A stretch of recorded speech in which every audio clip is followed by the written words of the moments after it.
Hello aspirants, we'll be discussing about SLST, State Level Selection Test for Computer Science and Computer Application. এটা West Bengal গভর্নমেন্টের 2024-5 একটা notification বেরিয়েছে, সেখান থেকে আমরা এক্সামটা দিতে পারবো। এবং কম্পিউটার সায়েন্স এবং কম্পিউটার অ্যাপ্লিকেশন এটা পোস্ট গ্র্যাজুয়েট লেভেল টিচার্সদের রিক্রুটমেন্টের জন্য এই নোটিফিকেশান।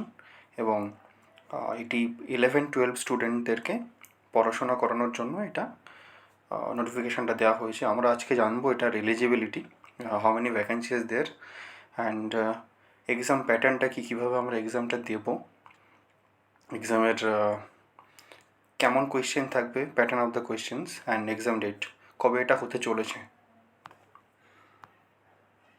আমরা যদি এলিজিবিলিটিটা দেখি এখানে ডিটেলে, আমরা দেখতে পাবো এখানে যে কোনো পোস্ট গ্র্যাজুয়েট লেভেলের অ্যাসপিরেন্ট 50% কোয়ালিফাই যদি করে থাকেন এবং বিএড যদি থাকে তাহলে তিনি অ্যাপ্লাই করতে পারবেন। এবং আদার কোয়ালিফাইং ক্রাইটেরিয়া এ এবং বি দুটো ক্রাইটেরিয়া দেওয়া আছে। এটা নিউ প্যাটার্নের জন্য, এটা ওল্ড প্যাটার্নের জন্য। এবার এখানে একটা এজ কোয়ালিফিকেশান দেওয়া আছে, এজ লিমিট, সেখানে minimum 21 and 40 years, and other relaxations are as per as the government rules. So next point is eligibility. If you're eligible, then you can move forward to the next level, next page actually. How much vacancy you are having.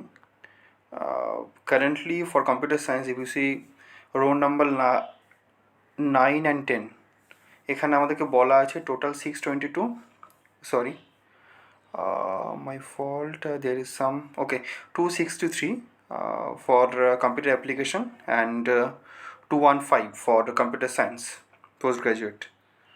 তাহলে আমাদেরকে total 215টা আমাদের total vacancy রয়েছে।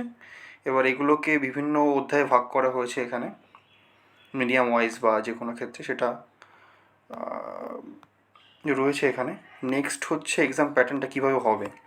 এখানে নোটিফিকেশানে আমি দেখতে পাচ্ছি বিভিন্ন notification এখানে দেওয়া হয়েছে, একটাতে পুরো অ্যাটাচ করা নেই, সেই জন্য আমি পুরোটা অ্যাটাচ করার চেষ্টা করেছি এই ভিডিওটাতে। টেস্ট প্যাটার্ন হচ্ছে 60 multiple choice type of question থাকবে, সেখানে প্রত্যেকটা কোয়েশ্চেন 1 মার্ক করে দেওয়া হবে। এবং বাকি যেগুলো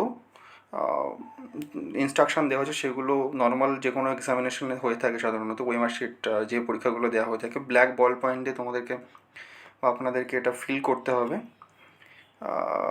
এবং খুব ইম্পর্টেন্টলি এখানে কোনো নেগেটিভ মার্কিংটা নেই এখানে, এটা একটা খুব ইম্পর্ট্যান্ট জিনিস, নেগেটিভ মার্কিংটা এখানে নেই।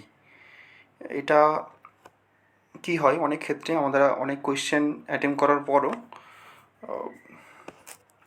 অনেক কোয়েশ্চেন ভুলবশত ভুল হয়ে যায়, সেক্ষেত্রে এটা হবে না, কোনো এক্সামের নেগেটিভ মার্কিং নেই, এটা খুবই ভালো। এবং নেক্সট আমি যদি চলে যাই এখানে নেক্সট পেজে, কবে এক্সামটা আমাদের হতে চলেছে। এক্সামটা হতে চলেছে আমাদের, যেহেতু এটা 11-12 লেভেলের স্টুডেন্টদের জন্য, সেই হেতু এক্সামটা হতে চলেছে এইখানে 14ই সেপ্টেম্বর 12টা থেকে। এটা হচ্ছে প্রথম ভিডিও।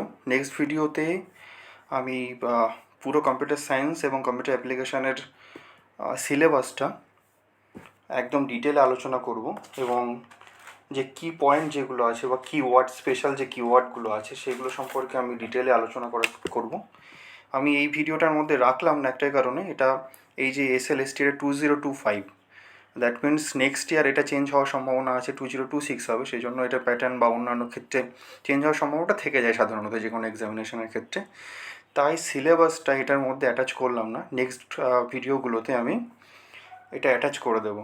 মানে টোটাল যে কম্পিউটার সায়েন্স সিলেবাস, যেটা কম্পিউটার সায়েন্স এবং কম্পিউটার অ্যাপ্লিকেশন টোটাল আলাদা আলাদা ভিডিও করে আমি আপলোড করে দেবো। Thank you for watching.